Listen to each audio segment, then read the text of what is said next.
Hold on, I'm going to get connected. Thank you for attending. Try. A little after 10. And so we'll go around and do introductions.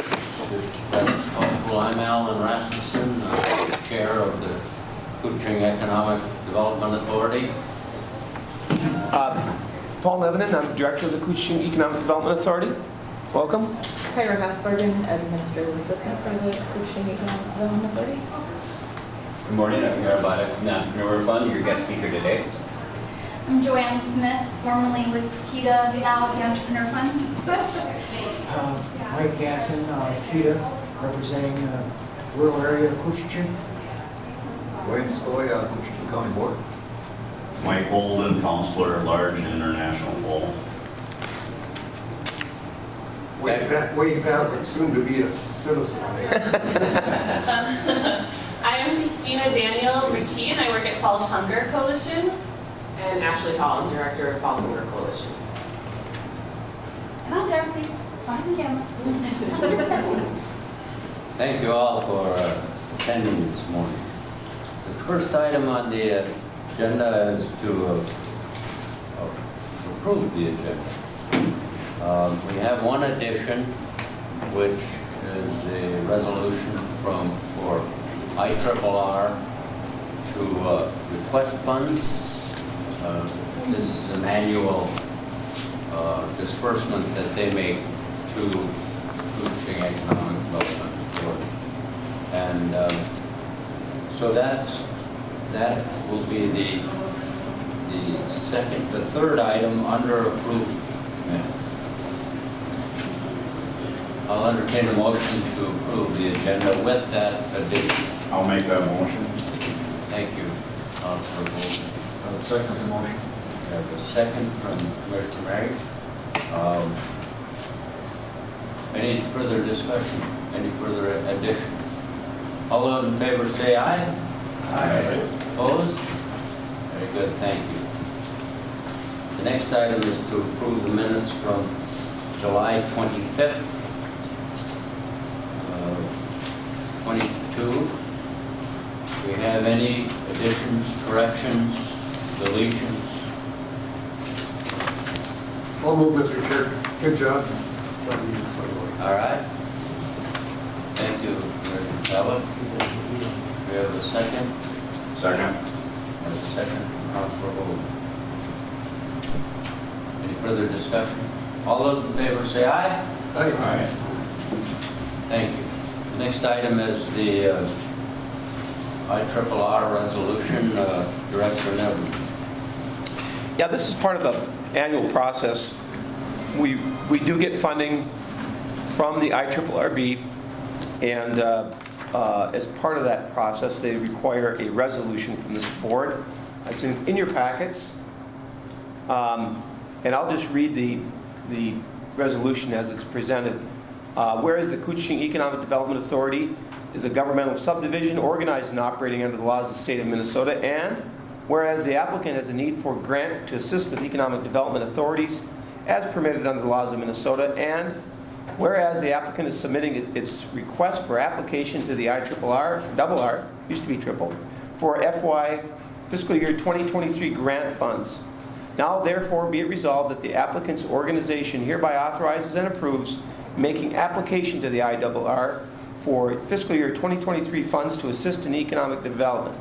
Be it further resolved that the applicant's board chair and director are hereby authorized and directed to sign and submit application for the said grant monies and all applicable grant contracts, documents, and agreements associated with the grant for the application for it.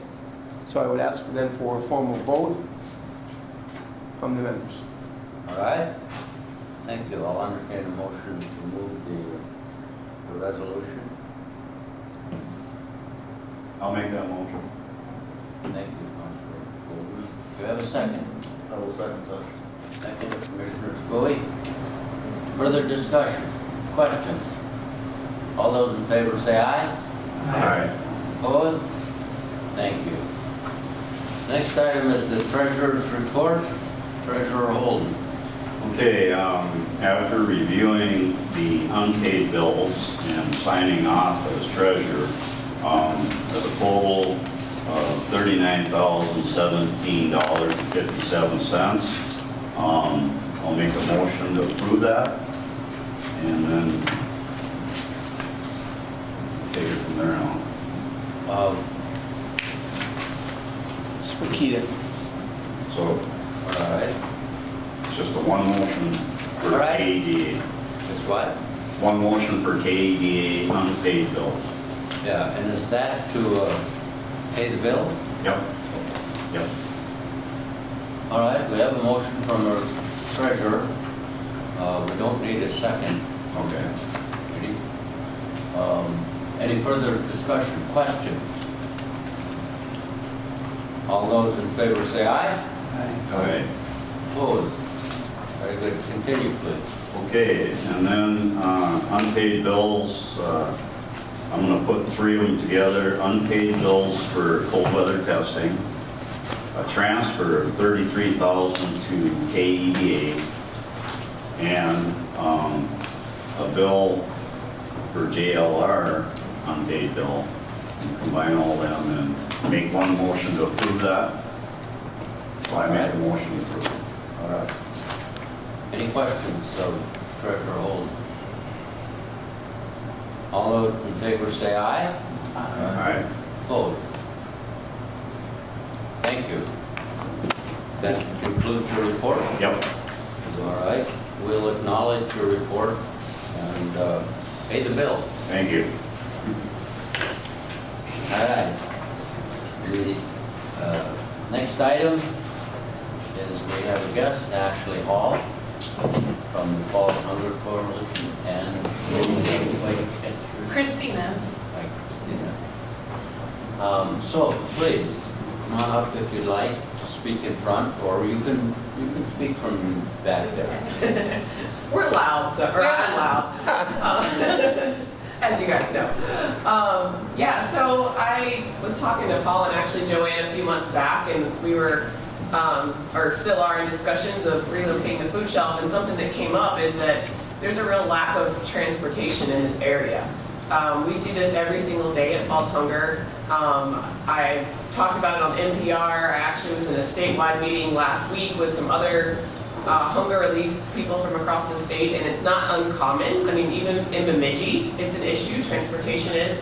But in our area, it's especially an issue because you guys know we have a large county. And so people are not able to get to our services or even like my small business due to lack of transportation. And so I think it's something that's completely fixable if it's planned out well, and if there's people besides obviously just Falls Hunger interested in fixing it, which I know there are. So that's kind of what I just wanted to bring to the table and highlight it, and I would love to discuss it more. And I know Christina probably has some more input that she'd like to put. Yeah, we see this as our, as Ashley said, we see this as absolutely the #1 barrier to people accessing our services. It does not matter how much food we have in our food shelf if people cannot get here. We do have a public transportation within city limits.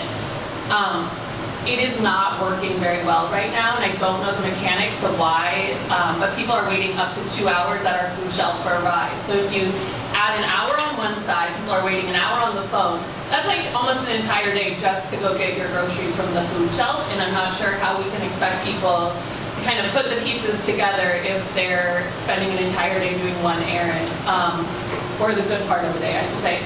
We, as Ashley said, this all came about because we had a meeting with Keda about relocating the food shelf. Falls Hunger is in desperate need of more space. Our numbers are through the roof, as we see with hunger relief throughout the country right now. With the rise in grocery prices, we are unable to serve our community as in the space we're in right now. We need more storage. But one of our greatest concerns is what building can we go to in which people can get to us already? If we're having these problems in kind of, I don't know how you'd say city center, but we're located at Bacchus right now, then what's going to happen if we move anywhere outside of there? So for us, transportation is the thing we hear every single day. People would rather come and bring their groceries like in the middle of winter on a sled than wait for the bus. And that is if they can even access the bus, because most people, you can't even catch the bus if you're in Rainier, or let alone Big Falls or these areas we're trying to also serve. I think that this is, Ashley and I are going to be presenting this fall at the Minnesota Council of Nonprofits annual meeting, and so we're right in the midst of doing our preparation for that, and this is obviously like rural nonprofits, one of the biggest issues is being spread out, having limited funds to serve people over a large geographic area, right? So as Ashley said, we know this is not unique, but I do think there needs to be attention paid to this, and I do think improvements can be made. Like I said, I don't want to make assumptions about what's going on ADOA's side. I don't know what's the funding structure, what's going on with the bus, but I think there can be a lot of improvement in this area in International Falls, let alone wider Kuching County. We see people coming from Big Falls, 4 households in a car just to pick up their groceries, pooling gas money. I mean, it is very dire, people accessing services in this area. And we've talked, even it's such a big issue for us, that we've talked in turn, do we buy a bus? Do we start shuttling people? But that, again, that's a lot for one small nonprofit to carry. We don't have a big budget. We're barely keeping up with getting people food right now. So for us to take on a transportation service of our own would be a big stretch. But it's at the point where we feel like something needs to be done as soon as possible because people are struggling every single day with this. And so in the meeting we had with Keda, this came up in the child care collaborative, or what, I don't know the right term, but community collaborative was mentioned as like another example of an issue that was kind of across the board and that they brought a bunch of people to the table. And so I believe that's why we were invited here today to like raise it. Obviously we know transportation is a systems wide, like, right, it's bigger than any one part of it. And so maybe this idea of like getting a bunch of people around the table who are impacted by this. And what did come out whenever I spoke to NPR is I was reached out from people all over the state that sent me ideas from other places that have gone through this, places in North Carolina, places in New York, I mean anywhere. And so there's already, systems in place of how people are addressing this issue. So the good news is maybe we wouldn't have to totally start from scratch. There's ideas already if people are willing to work on it. Well, and thanks for coming this morning. We had a very good meeting earlier, as you mentioned, and I wasn't aware of just the depth of the problem, and that's one of the reasons I wanted to have you here today is just to share kind of your story and to share kind of the urgency around it. I can't remember your numbers, how many people you serve in a week, but it was astounding. And then again, it's the size of Kuching County. It's a big issue. But how many people do you serve? Well, you know better than international policy. In our food shelf, we are doing around 483 individuals a month right now. I don't know. Yeah. And then that's just an international falls. So then we have. I don't know the exact number. Yeah, no, but it's a big in that number. range. Again, it's exponentially raising every single month. So, and we don't anticipate that to slow down anytime soon. That's the I Falls location. Then we have one in every single school in Kuching County, and the one in Indus we just turned into a regular food shelf, so people can access there Monday through Friday, even in the summer. As July 31st, I believe we're over 4,900 visits this year, which was up, 150% from last year. So if that gives you any idea of how this situation is evolving as we get further into it. And as my wife reminds me every time she goes to the grocery store, the prices of everything have gone up. Yes. So it's, that compounds the problem. Yes. Right. And we do, like, for instance, this is just last week on Thursdays we opened at 2 p.m. at our food shelves. People drove from Big Falls and they didn't know the times. And anyways, there was a 3-hour wait and they did not have the gas to go, let alone go all the way back to Big Falls. And people just sit and wait because gas prices, right? Like same thing. And so these conditions of rising food costs and the gas costs are really creating what was already a crisis, like a hyper crisis for us. And I'm not sure if you guys are aware, but until recently, there have been a lot of services located at Bacchus, and things were kind of all in one area, which did not solve the transportation issue, but did solve the issue of having to go to many different places. But that is changing and will change even more. Like SOS just moved out they bought Northern Lights Motel, and now they're located there. So now you've got this situation where services are being spread out all through the city. So whereas a person could just take one bus trip, go to the county to deal with their business, go over here, now you're going over here, which that comes into the whole wait time when you're waiting an hour for a bus. And then you're waiting on the phone for a while, then you're waiting for another time for the bus to come and pick you up. But this becomes really impossible. And people who are trying to get their life back on track have to access all these services. They're all interconnected. One is not isolated from the other. People in the homeless shelter are coming to our food shelf. So the necessity of being able to go to all these different places, go to your counselor, it's really important that the public transportation get tightened up in some way, or I don't know what the solution is, but It's not always, as we talk about this in hunger relief, it's not always that you don't have the money to access the food. Some people, we know we have an aging population, so if we have an older person who lives out in Ericsburg or Ray, they might not have physically the means to get to town, whether it's shopping at Super One or coming to the food shelf or going to the doctor. Dead of winter, 40 below, if they can't drive their vehicle or they just don't have a vehicle. So it's not just, it affects everybody, the transportation crisis. Are you still looking at another location Yes. ultimately? yes. Like I said, with the rise in our numbers, it's becoming more and more urgent. We literally have boxes falling over in our current food shelf because we're having to order so much food to keep up with demand. And so we are very actively seeking a location that's appropriate for the logistics of what we're doing right now.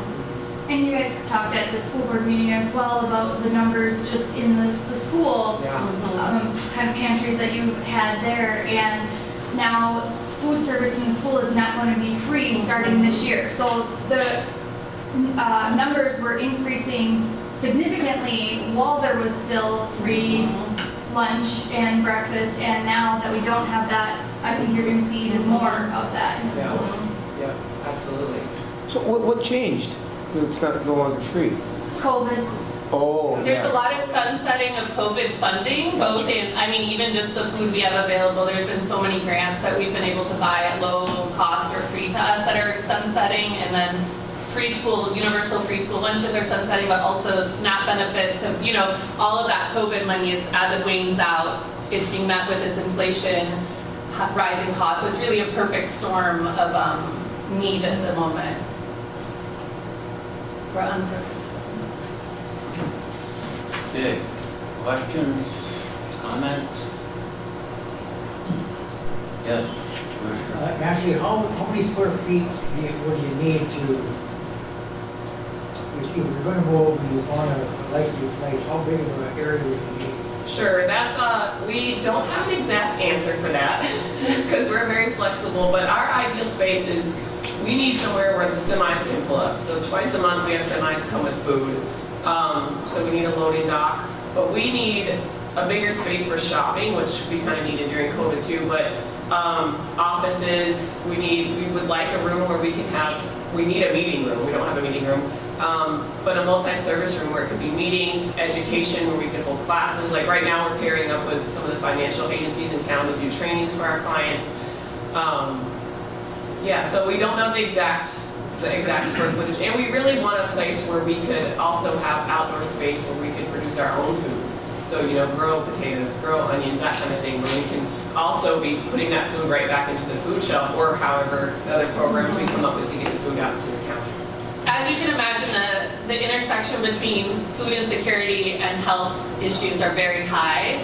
The amount of people we see in our food shelf with diabetes or other diet-related, health issues that impact their diet is astronomical. And so for us, produce is the hardest, absolute most difficult thing to get in, fresh produce. So for us, that's really a priority. Is refrigeration a must? Yes, you must have, or not must, but we would very much like a walk-in or a place where you could actually put pallets for cold storage and dry storage. So if you could just wheel a pallet right in and drop it, not have to unpack it, put it on the shelf, and then or put it in a freezer, and then so we're not moving food multiple times. So yes, cold and dry storage. How limited are you budget-wise? Well, that's another need. I don't know if need's the right word, but we have access to lots of funding, obviously due to being a nonprofit, but because there is lots of opportunity right now for especially for hunger relief. with everything that's going on. So I will say that COVID showed the importance of hunger relief. I think to the bigger systems in terms of when COVID was going on, this network of food shelves throughout the country really, and food banks were really able to step up and pump out a tremendous amount of food. And I think that everybody recognized the value of that. And so there is funding right now available for infrastructural upgrades for hunger relief agencies, food shelves in particular. So for us, it's more an issue of actually finding the space in this town that is located where somebody can reach us. and there's some really interesting things happening in hunger relief right now. It's not just your traditional food shelf. I don't want to get ahead of myself, but there's just some interesting ideas being thrown around for hunger relief, where there might be some lower cost things where things aren't completely free, but you can have different ways people can shop, and especially in our county where food is limited and there's only, like we know, one grocery store. If we could have a couple different ways people could access food within our building, I think it would be really, really helpful. Speaking of food. Perfect timing. Enjoy. Thank you very I'll much. grab some plates and napkins for you. Storage is a big, big thing. And we're, like we've mentioned, we're pushing food out to other places around the county. So we need to be able to store it. We need to be able to get it out, obviously immediately to the people there, but be able to store it and take it out to different locations around the county too. But again, and then to bring it back full circle to the issue is that no matter what, we could build the most beautiful building in Coochin County, we could have it full of food, but it's not going to do any good if if people can't access it. So for us, that is the most critical thing that we cannot control right now, that's in keeping people from accessing our services here every single day. And so, like I said, I don't think it's fair for Falls Hunger to be able to have to solve the transportation crisis. I don't think we can, but we would like to be part of a conversation going forward about how our, especially lower income people, we all know the poverty rates in Coochin County are high. We know that this exists. So we would love to be at the table if there's further discussion about how to help people move around more freely, easily, and make it so that they can take care of their business in a timely manner that allows them to do other things in their lives. And are you looking at any specific locations or desired locations? Well, per the suggestion of Keda, we did follow up on the auto body Harrison building. It is in very bad shape. We had an architect come out and look at it, and we're waiting for their report about whether or not they think it's salvageable. We went twice. The first time it was gray and cloudy, and we could only see by our flashlight. And the second time we went, it was very sunny, and it shed some more light on the condition of the building, I should say. So I would say not super. We're waiting to hear what the professionals say, but it was in really bad shape. We're looking at some other locations this week too. Pardon? We're looking at some other locations this week too. But not any specific area No, for transportation purposes or... Well, we'd like to be in town. Harrison's was perfect because last year we did a survey of over 100 of our shoppers, and we know most of them are doing their primary grocery shopping at those dollar stores right there that are right across from there. So for us, that's a really great location. But again, the building itself. So. Any further questions, comments? Thank you very much for your presentation and making us aware of the problems you have and problems in the county. Yes. And Mr. Chair, I would also like to thank them. They can't say this enough, but I need reminders that all of our neighbors aren't just as well off as perhaps I am. So I need that reminder. I appreciate them coming. Sure, thank you. Thank you. Thank you. Thank you. The next item is another guest speaker, Aaron Boddick from the Entrepreneur Fund. Sure. Thank you. Aaron? Thank you all. Well, good morning. It's nice to be out here today. I've had the luxury of working with Paul and Joanne and some of you over the last almost 2 years now. So So I'm a business loan officer from Hibbing. This has kind of been my territory up here, but I'm from the Entrepreneur Fund. And we are a community development organization based out of Duluth. That's where our main office is. But if you open up your pamphlet that I tried to put on everybody's table, you'll see the 17 counties that we work in. And it's kind of, Kootenai County is obviously one of those. So again, we do business financing, strictly business financing. We work in a couple of different areas. Our first is our microloan program, which you'll see on the very top. We consider that smaller business lending. That's typically $50,000 or less. So we're not traditionally like a bank is. A lot of times if folks don't fit into that bank box, we have some opportunities whether maybe your credit score isn't as fit or you've got some other issues, things of that nature, you don't have enough collateral. We can typically put some financing together for that $50,000 or less to be able to help businesses really start up.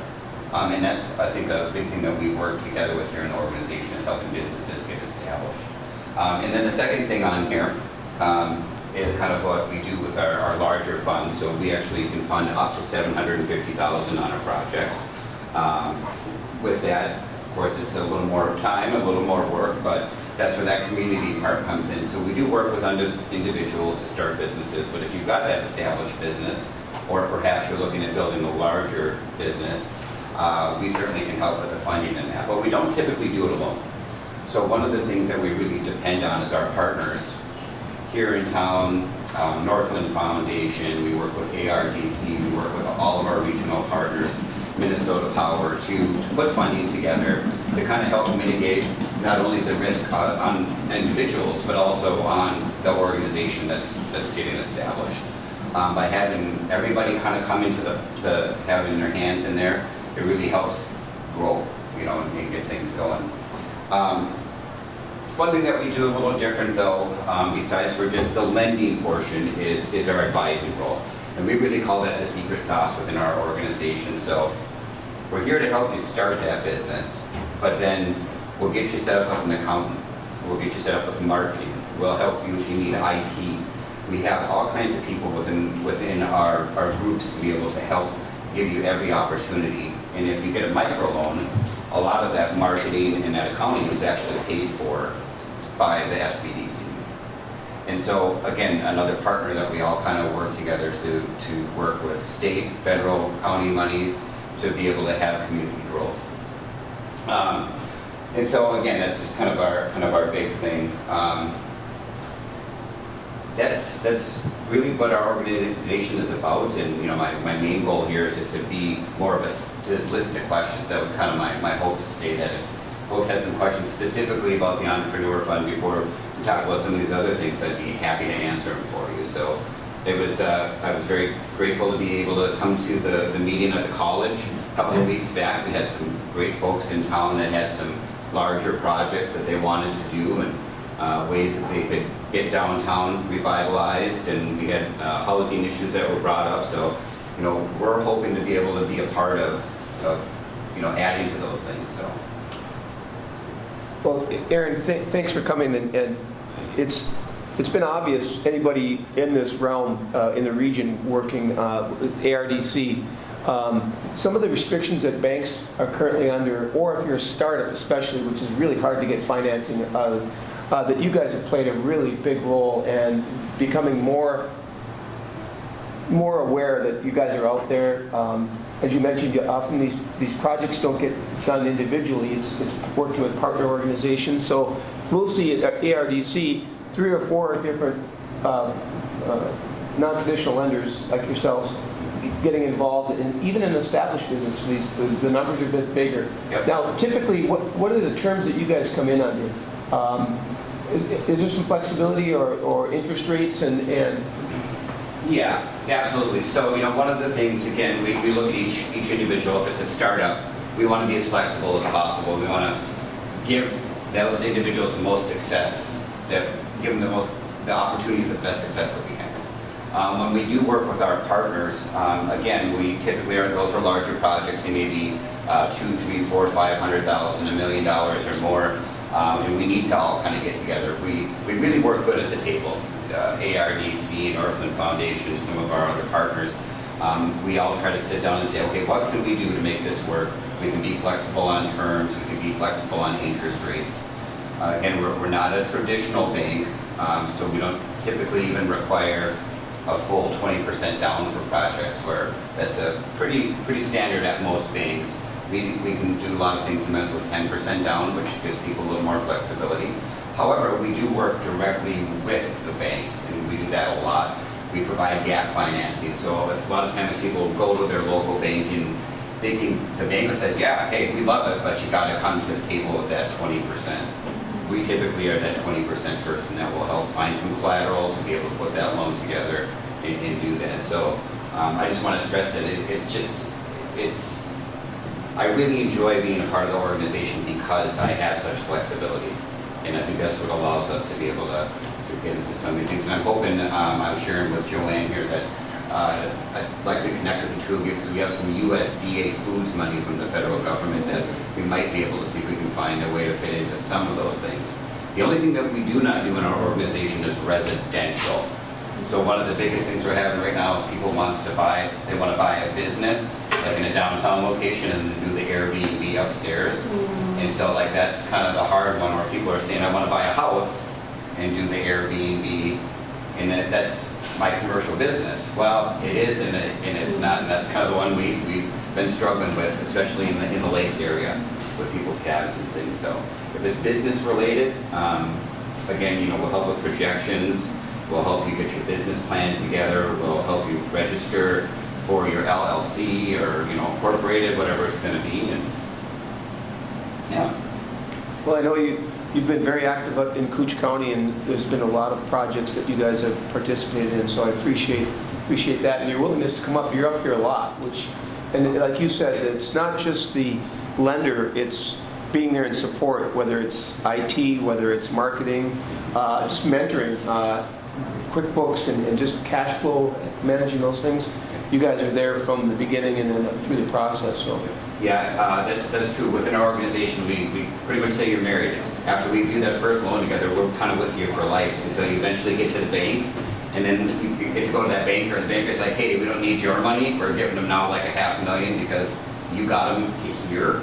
And so that's just kind of great to see. Yeah. So, if you don't have any other questions, but otherwise I will be around here for a while afterwards. Thank you. Thank you. You and Joanne, we have a pretty good contact. Joanne being a new employee of yours, so thank you very much. Thank you for the presentation. Do we have any questions? Well, that's good information and a great place for you to provide us. Thank you, we appreciate it. All right, the next item is the SBDC update. Joanne? I am working on a childcare grant through DEED for Northome. Northome is looking at building a building next to the Keda Developmental Center there, and they want to house 2 providers similar to what we have in Little Fork. And also, I'm adding to the grant that we would look to do provider grants to keep current child care services. So the providers that have been providing that may need additional support to continue to do what they do, we want to support that, and so giving them grants for if it's equipment or training or curriculum, things like that, that they need to support their business. And that is due at the end of this month. I pretty much have it almost done and ready to submit. So I also put in a request to the county for $1 million for the small business grants, kind of in conjunction with the DEED Main Street program. So hoping that we would get some of that funding to help the small businesses that may not get funded through the DEED program. to help support. We want to see revitalization of buildings, of businesses, and expansion, so that's important. So we want to continue with that. And then also have 3 people looking at either buying, purchasing, or starting a business. Aaron and I have a lot of meetings lined up for today for people that are looking for financing. So there's a lot going on, which is great. Thank you. Any questions? All right, thank you. And thank you for your time with us. And you see a lot of it. Right now, I'm going to call for a break. Yeah, Mr. Chair, we're really, really pleased that Joanne, and sad, well, not saddened, but that she accepted a position with the Entrepreneur Fund. And she's been with us with Keda for what, 5 years, Joanne? And it's been a really good relationship with her role as the SBDC consultant. And as you recall, prior, UMD, University of Minnesota Duluth, did host the SBDC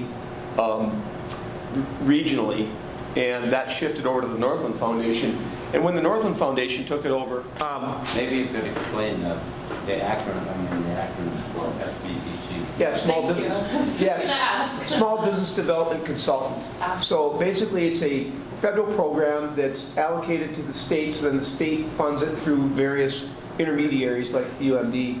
And then the Northland Foundation took it over, and when they did, they put additional restrictions on how Joanne's time could be allocated. It used to be a little bit more flexible in terms of outreach, even professional growth. But a lot of the programs that Jenny and then Joanne were involved in, we get reimbursed for, but there was new restrictions placed on it. So that limited somewhat. We have a good relationship with the Northland Foundation, but it did shift in terms of the funding too. We got almost $30,000 for the SBDC role. And prior to Jenny coming on board, it was always like a part-time position, and it's a really tough position to fill. It's a critical role, especially here in Cooch, I think. But it was a part-time role, so it was really hard to find somebody that was qualified that wanted to work part-time. So we were able to bring that SBDC person under our roof, provide a full-time position, and it's worked out pretty well. But as I said, now with the funding shift and Northland, it has been a different.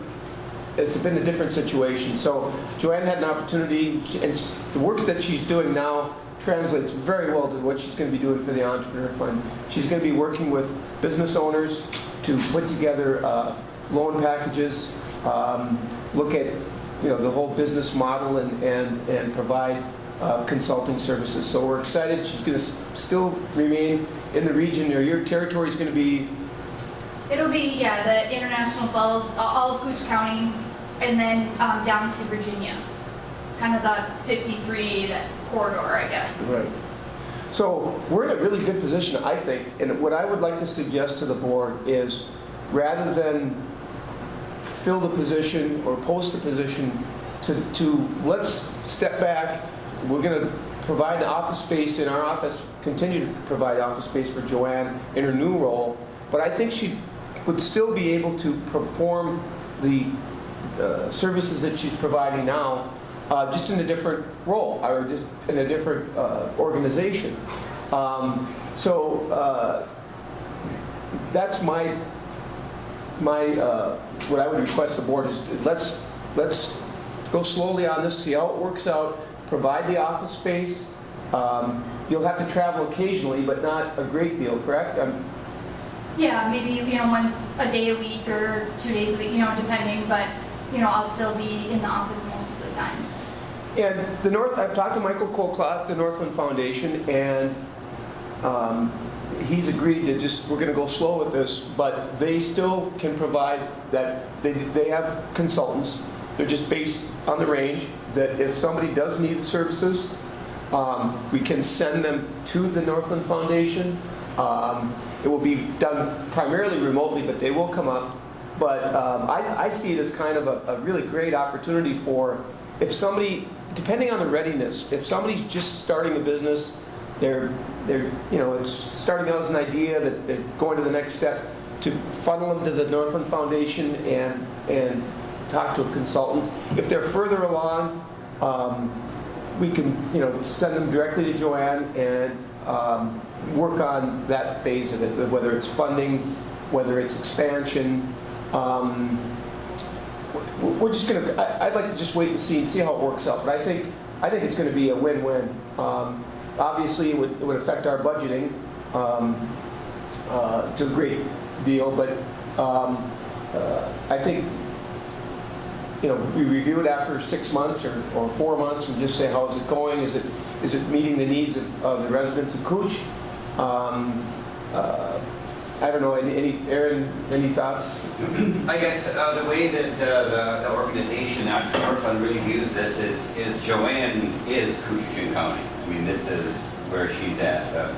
Her role here is going to be is going to strengthen all of our partnerships, whether it's our folks down in Duluth like Northland or ARDC, because we're going to have more opportunity now. So it really is a win, I think, for everybody. And our thoughts in our organization now, that's typically how things go. If we have somebody that's the very beginning of that startup, we do work with the SBDC on, I would say, over 90% of our projects. Folks that are with us. One of the things like Joanne's role primarily is not so much with those business startups, it's more maintaining those relationships. So, she's going to have some time to kind of work through that. But, that's how we see it is, this is just one more opportunity for us to strengthen the whole region up here. And we all need it, so.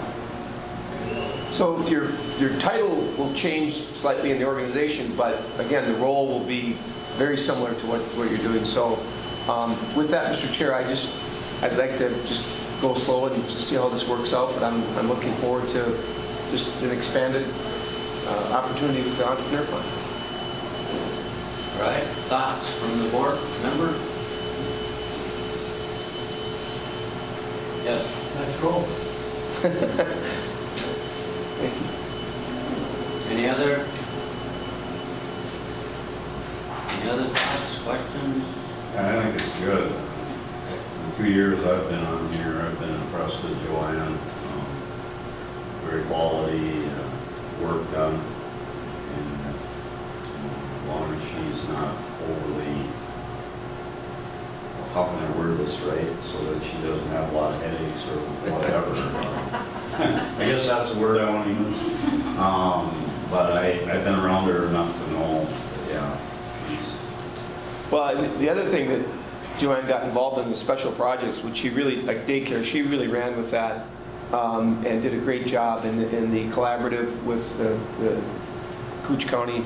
I think that's paid dividends for everyone. So she's not afraid to take on projects, and she's been very, very, very good about, even the Main Street program. You really designed that program from the ground up, and we'll report on that later. But so anyway, I'm looking forward to it. All right. Any other thoughts, questions? I didn't want to leave, so. Question All right, Director Nevinen, budget review. Well, every budget cycle, I like to include this narrative in there. It just basically kind of helps guide the discussion about where we're putting our funds, what's changing year to year, what's notable. But typically from the income side, we get our funding through two primary sources, the IRR and cold weather testing revenue. We're unique, I think, in the Midwest. We have not had any direct funding from the city or county since 2012. Is that correct? Yeah, 2012. But this year, we are going to approach both the city and the county for funding for fiscal year 2023. Primarily due to a couple things. One is that we think that we've provided value to the city and county over the years, but most importantly, we have had a capital budget at the cold weather testing facility, but with recent last couple of years, it's been very, very tight. We've had to pay back the cold box loans. But we don't have a capital budget for improvements out there. That's a 30-year-old facility, and it is generating a lot of our income. But most, I guess, with the advent of the electric vehicles and the testing that's going to be required out there, some of our customers have asked for additional electric charging capability out there. And they're talking about the fast chargers, and Mike, you and I have talked about this with the corridor, and, but you're talking $175,000 to $250,000 depending on the level of charging. But we've done some research, we're talking with Minnesota Power, but we just feel it's time for the city and county to participate, help us build up that capital budget, so when we need to make improvements on the test building, we don't have to keep going back to the bodies and saying, hey, we need a charger, we need to, so that's going to be my recommendation, is that we ask $25,000 from each body for next year.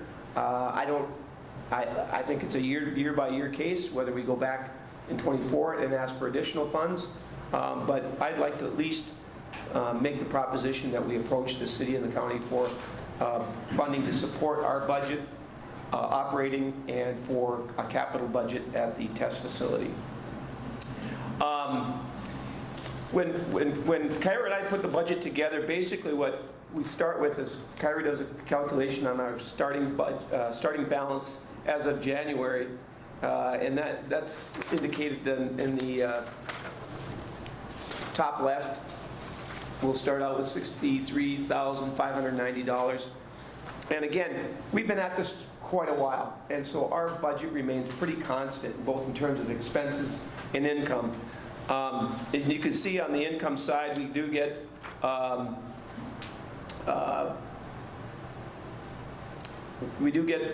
the IRR. That's noted here. We also, Kyra is acting secretary for the Airport Commission, so we do get some income for the admin for providing those services, which has been helpful.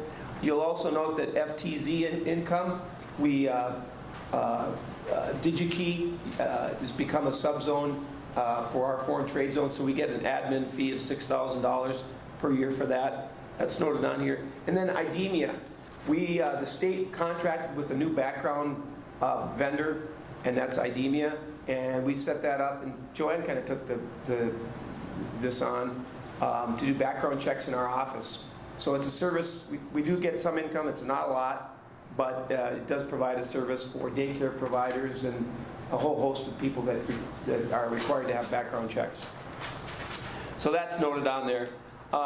Beyond that, our biggest expense obviously is our personnel, our salaries and wage and benefit package. That's noted on here. But beyond that, we've been very constant and very conservative in running our office. I think as I talk to other economic development groups around the state, they're amazed that we fund it through cold weather testing and IRRB, and the city and county don't participate, but we've been able to manage it. As I said, we don't spend a lot on marketing anymore. We used to attend a number of conferences. I think there's value in that. We used to advertise in publications like Sex Selection, but we didn't really see a return on that investment. I think we've kind of turned inward, and we do more with social media, just focusing more on our local businesses and trying to grow from within. But we have had some success. I've worked with the folks here at Cobblestone and the folks over at Merrick Inn and those projects. We've got a big warehouse project that we're pursuing now, but we've been very conservative and tried to remain so as we from a budget perspective. And the same thing with cold weather testing. It's a little bit tricky because a lot of our expenses in cold weather testing are utilities and support, on-ground support. Tim Jackson's been with us for a long time. We're very fortunate to have him. He's an electrician by trade, but he also works at the airport, so he knows the operations there. He's invaluable. He'll be there at 10 o'clock at night if we need him, and he's there at 4 in the morning. When he leaves, retires, I'm predicting it's going to take 2 people to cover his duties there. So, and a lot of our snow plowing and such, but we've been pretty consistent in our budget. I think we've been pretty spot on. But we do present both budgets, the Keda operation budget and the cold weather testing. So with that, I would answer any questions or there's comments. Has there been any way to estimate the impact of cold weather testing on, of course it's county-wide, but international cold weather?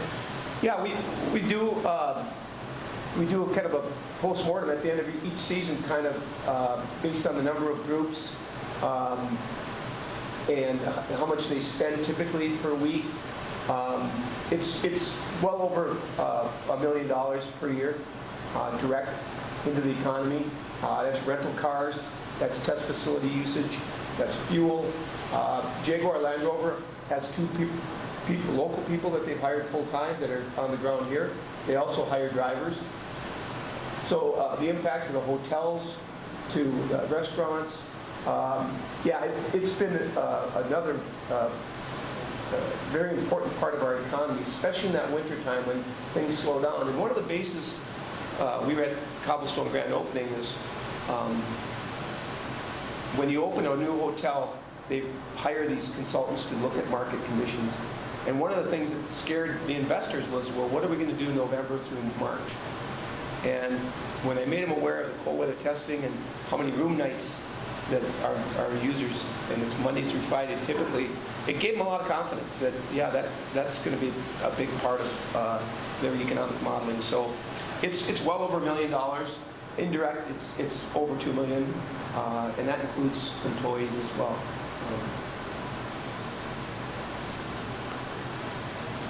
Any other questions?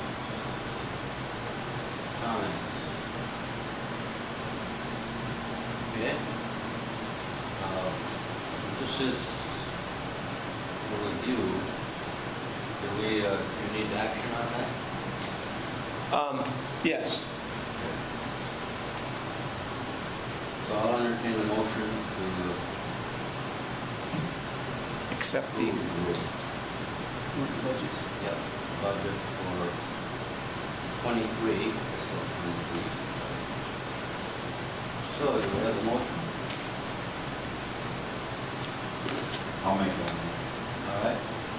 Have a motion from Councilor Holden. Do you have a second? Second. Do you have a second? Citizen hands.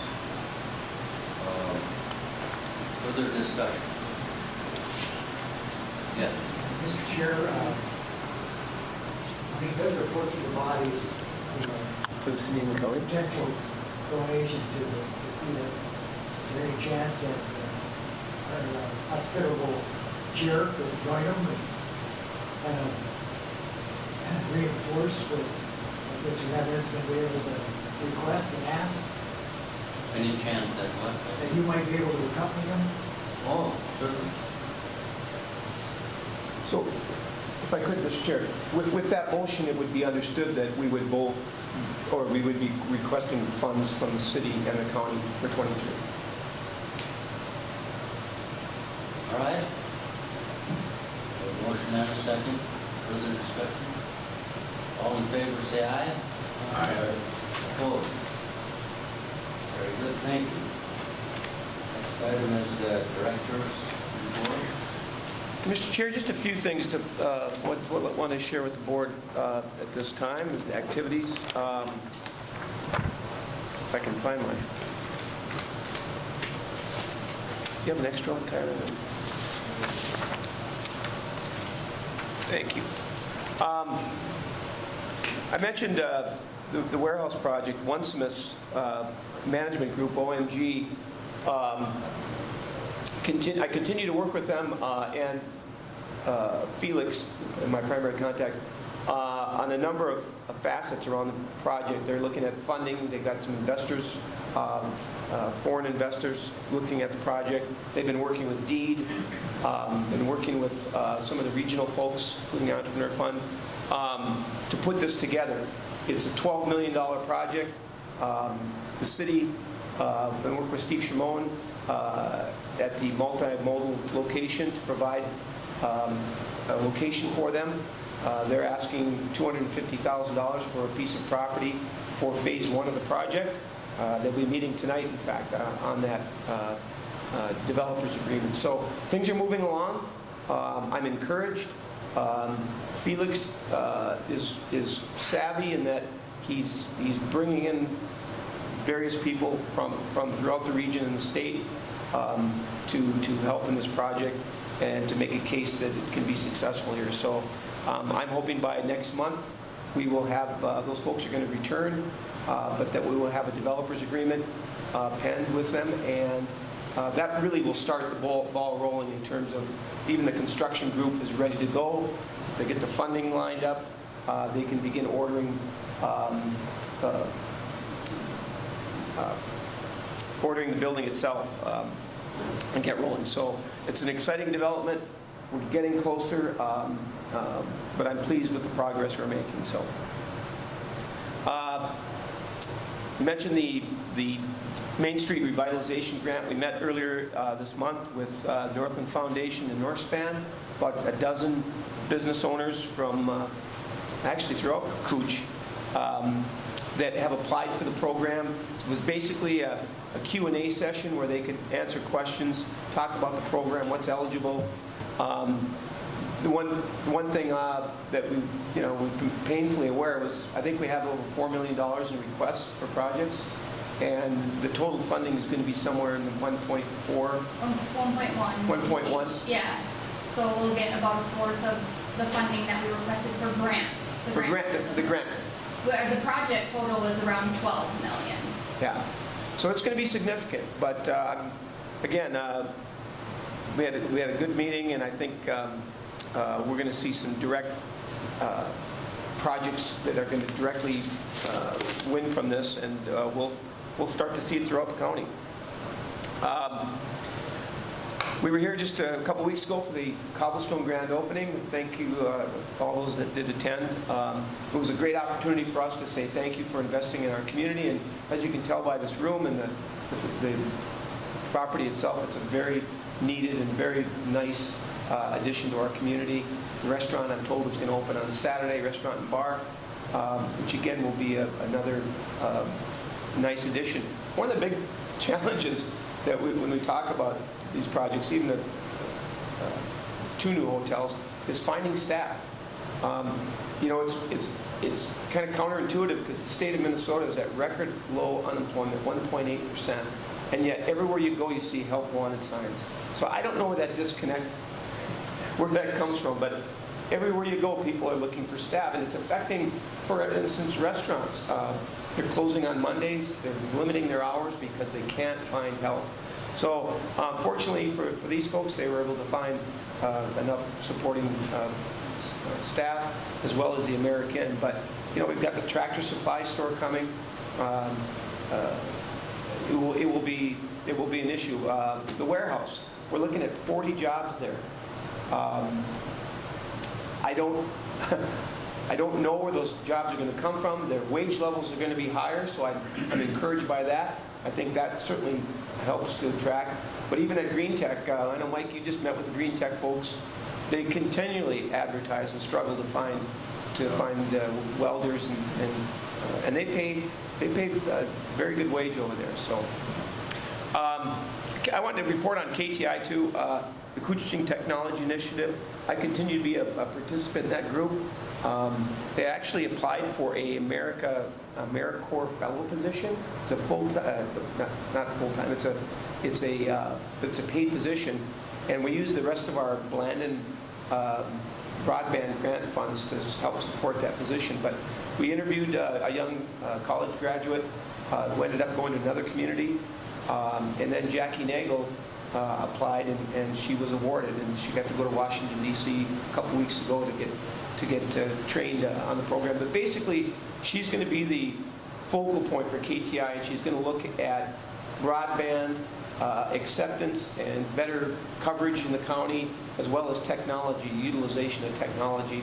So it's basically been an evolution of where KTI was, and now she's going to really provide that leadership, and we've come a long way with broadband in Cooch County, and we continue to make strides. The providers have been great, but I think it's due in large part to KTI and their role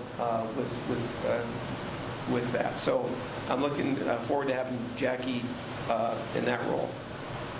And then lastly, several weeks ago, Bremer hosted a regional partner meeting with all the Bremer folks from the area, and I was asked to talk with them about local economic development efforts, what Keda does, kind of some of the things that we're seeing out there, and it was just a great opportunity to share some of the stories and some of the efforts that we're involved in. So with that, any questions? All right, thank you for the report. The next item is city-county update, and we can start with Councilor Holt. It's a very busy time. I think I attended 12, 13 meetings this last month, being on several committees, and very important, KEDA and IFEDA. Also, we have in the city, we're looking at refurbishing the water treatment plant that's like 30 years old now. So we're taking out bonds to get that up to where it needs to be, because after 30 years, you got motor control, you got all kinds of different stuff that's aged. And so that's big on the list. Paul brought up about Green Tech. I was over there and spent time with Ryan Horn. I'm so excited. I can't explain how well that's going. I mean, they're booming. They're producing 13 wood stoves every day that can be shipped anywhere in the world. They're that good. And with the expansion that's coming up, and right now we're moving the sewer line to make room for the building and expand. There's roughly 70 employees out there, and it's only going to increase.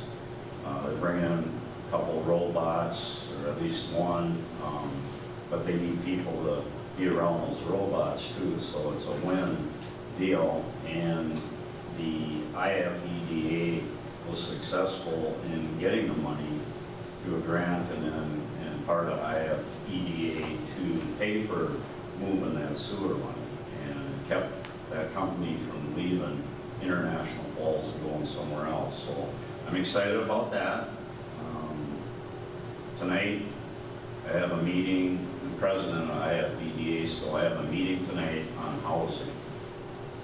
Probably the most critical thing for International Falls, even besides finding employees. This is even more critical because it's been stagnant goes way back. So we got a meeting tonight. We have planning service proposal for housing through Bolton and Meck. And there'll be a couple speaking there on that. And then the council will listen and make a decision if we're gonna put their proposal to use. Along with that comes a cost to do that, but I looked at the cost and I thought, hey, we gotta do something. So it'll be up to the city council as a whole to make the vote and go ahead with a proposal, but they're bringing the ideas to city council for what we can do to make housing better in International Falls. We also have a guy by the name of Troy Mankey that's had experience with housing, and investors for housing and stuff. And he's also going to speak tonight, and the council listened to him and try to see if we can find some good ideas that he has to help us implement getting the housing situation better. I could talk all day about housing because when I came to town as a young fella, I couldn't find any place to live that I felt was suitable to start my career with the City of International Falls as city electrician. Had a young bride, starting a family, raised 5 kids, but there was nothing, and I mean nothing, that I felt was good. I actually went into the Salt Falls apartments that were brand new at that time. Felt they were up to fire code, and which was important to me as a young family man starting out. Well, then I found out, I'll hurry this along, I can talk all day, but I found out I had to move. There were 2 separate cities, Salt Falls and International Falls, and you had to live in the city limits to continue to be an employee of International Falls at that time. And so, after I got my probationary period done, I was told, I got a fancy letter from City Hall that said, you're going to continue to work for International Falls, you shall move into town. So I did, and I found whatever. And, but it was a big, I mean, I knew other people were struggling too, and it's just continued. I mean, year after year after year. I think it's well known. Yeah. So we appreciate your efforts. Yeah, thank you. So that's on the list tonight. That, Okay. yeah, we're gonna try to do something about it, so. Yep. Yeah. From the county, Commissioner Pavlik, Commissioner Scully, any update? The major, I mean, other than budget, then it's going to be extremely tough this year. And we're facing a $20 million law enforcement center. So we got some big issues we're dealing with right now. Other than that, though, everything's going pretty good. So. The wage rate is the upcoming budget. Did the county issue bonds for the jail? Not yet. Not yet? We're in the process of it, yes. All right. Citizen Hanson from the end of the rainbow. Well, thank you, Mr. Chair. And I have had the opportunity to chat with some of the smaller communities that make up Cushing County. And Mr. Spoy knows a young lady who is the clerk at North Home told me that they're beginning plans for a brand new playground. And what's been laid out so far, she's pretty excited about. Big Falls is just kind of idling a little bit, but the amount of people that are staying in their park and in their horse park has warranted all the investment that was made. You can't go by there any time of the day of the week right now where there isn't several people sitting in their park. Unfortunately, the city of Little Fork got their LCCMR grant, was not chosen, but they were very strongly encouraged to do so again. And we're also given some ideas about where else there might be some potential funding. And the other thing, Mr. Chair, is I told the city of Little Fork that we were going to meet there in September. I haven't told you that. And so you would like the rest of us to be with you? You know, it would alleviate some concerns I have. Now, the last thing I'd just like to talk about just briefly is in Birchville, Minnesota this weekend was the North American Surgeon Championships, and it was held on an absolutely perfect day, unless you were one of the people that had to sit in a aluminum boat in the sun for 4 hours, which I heard one gentleman came in and said, well, I'm not afraid of hell no more. It must have been pretty warm. A lot of fish were caught. The biggest fish of the day was 63.5 inches. know, we're talking size by size.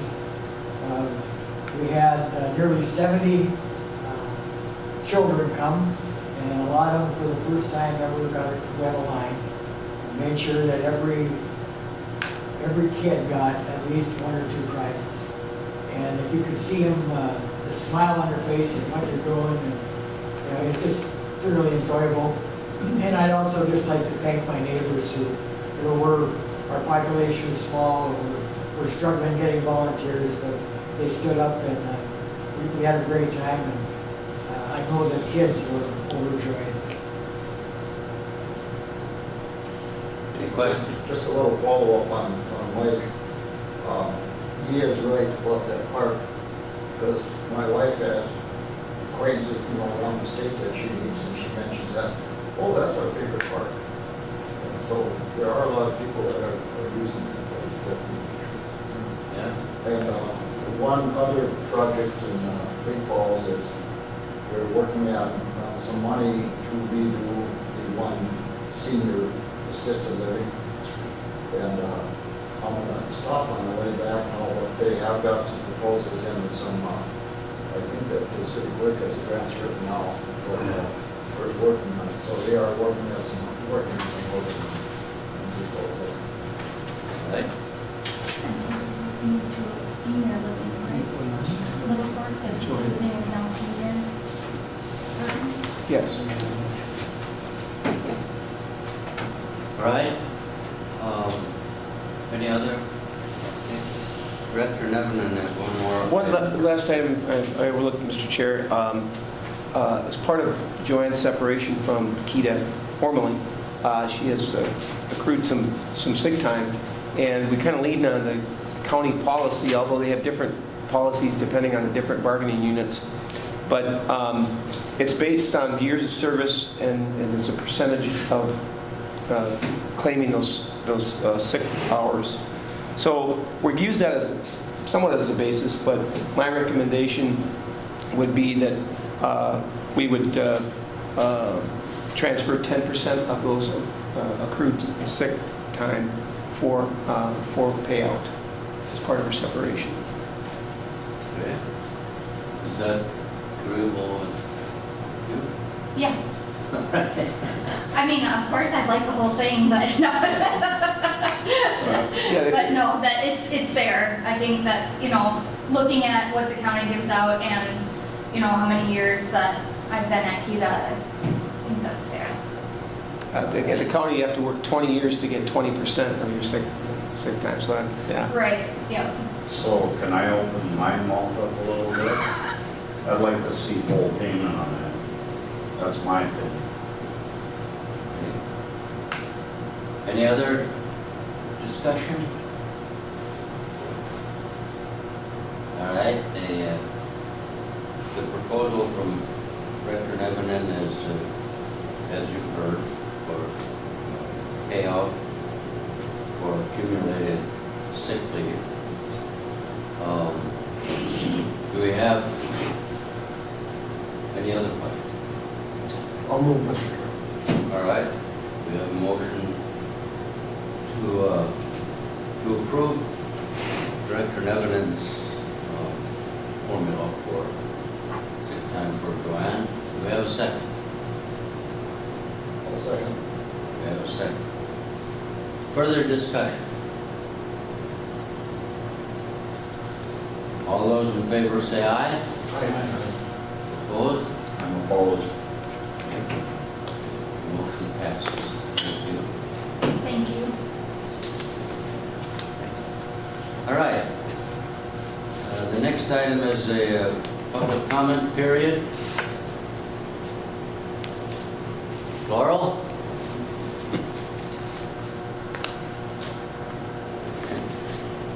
Do we have any other people on the? No. All right. We'll set the next meeting, which is, if it's the fourth Monday, which would be the 26th of September. And Mr. Hanson has committed us to meeting a little forth in September, is that correct? Yes, Mr. Chair. 10 o'clock, same time? Yeah. And we'll probably meet at the council offices there on Main Street. The what? The council offices, the city Well, offices. we're gonna call you on, City offices? I think that they want you to take a look at their new outdoor facility. Yeah. at their community building. So it might be out there. Okay, good. So we'll wait further notice and location. Okay, 10 o'clock. Any other business on the floor? Bring that on the floor. All right. The meeting's adjourned.